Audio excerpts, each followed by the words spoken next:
দর্শক যুক্ত আছেন যুগান্তরের সাথে। প্রতি বছর এসএসসি পরীক্ষার ফল প্রকাশের দিনটিতে মিষ্টির দোকানগুলোতে দেখা যায় বাড়তি ব্যস্ততা।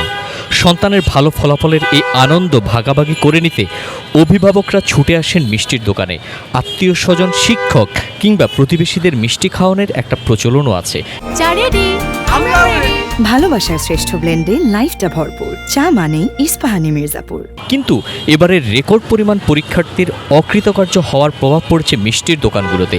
আমরা এখন কথা বলবো এই মিষ্টির দোকানটিতে, যেটি রাজধানীর হাতিরপুলে অবস্থিত, এবং আমরা এখানের কর্তব্যরত যারা আছেন তাদের সাথে কথা বলবো। ঠিক একদমই চেনা সেই চিত্রটি এখন দেখাই যাচ্ছে না, অনেকটা ফাঁকা বলা চলে। আমরা এখন পর্যন্ত বেশ কিছুক্ষণ হয়েছে একজন ক্রেতাও এখানে দেখতে পাইনি। আমরা এখন এখানের দায়িত্বরত যিনি আছেন তার সাথে কথা বলবো।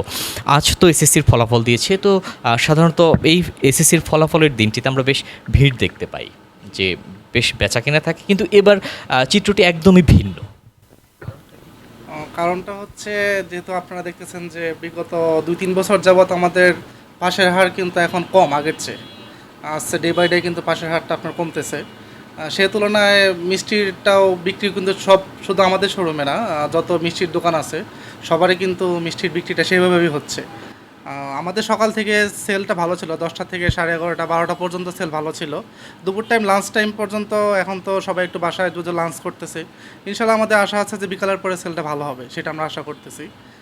এখন পর্যন্ত সেল মোটামুটি আমরা অর্ডারটা সেভাবে দিই, যেহেতু আমরা বিগত 2-3 বছরের ক্যালকুলেশন করে দেখতেছি যে আপনার ওই মিষ্টির সেল রেজাল্টের উপর তুলনা করে যেভাবে হচ্ছে তার থেকে আমরা কিছু বাড়িয়ে আনতেছি, যাতে আহামরি না এনে যাতে ওয়েস্টেজ না করতে হয়, সেভাবে আমরা মিষ্টি টানা হচ্ছে।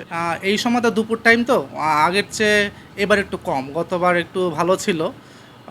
বিকালের পরে থেকে আমাদের সেলের ফ্লোটা একটু বেশি হয়, দুপুর টাইমটা একটু স্লো যায়। যেমন রেজাল্ট দিচ্ছে 10টা থেকে 10টার সময়, 10টার পর থেকে 12টা পর্যন্ত আপনার সেলের ফ্লোটা খুব ভালো ছিল। 12টার থেকে এখন পর্যন্ত একটু কম। আশা করছি আমাদের বিকালের পরে একটু ভালো সেল হবে, এটা আমরা আশা করতেছি। ধন্যবাদ আপনাকে। দর্শক, আমরা কথা বলছিলাম ঠিক হাতিরপুলের অবস্থিত এই মিষ্টির দোকানটিতে, এবং তিনি জানিয়েছেন গত বছরও এই সময়টাতে বেশ ব্যস্ততায় সময় পার করছিলেন তারা, কিন্তু এবার ঠিক আগের মতো সেই চাপটি নেই। দর্শক, আপনাদের জানিয়ে রাখি, বিগত 3 বছরের ফলাফল 2023 সালে 80% শিক্ষার্থী পাশ করেছে, 2024 সালে সেটি 83% পৌঁছেছে, এবং 2025 সালে সেটি 68.45% আসে। এবং এবার যে ফলাফল সেটি গতবারের চেয়েও আরও বেশি খারাপ হয়েছে। 62.25% শিক্ষার্থী এবার পাশ করেছে, যেটি গতবারের তুলনায় অনেক বেশি কম। এভাবে আমরা যে মিষ্টির দোকানটিতে আমরা দেখতে পেলাম, তারাও জানিয়েছেন যে এর প্রভাব, যেটি পরীক্ষার যে এসএসসি পরীক্ষার্থীদের যারা ছিলেন তাদের অকৃতকার্যের হার বেশি হওয়ার কারণেই কিছুটা মিষ্টির দোকানেও বেচাকেনা কমে গিয়েছে, এবং এটি গতবারের তুলনায় বেশ কম বলছেন তারা। দর্শক, সবশেষ তথ্য জানতে যুক্ত থাকুন যুগান্তরের সাথে।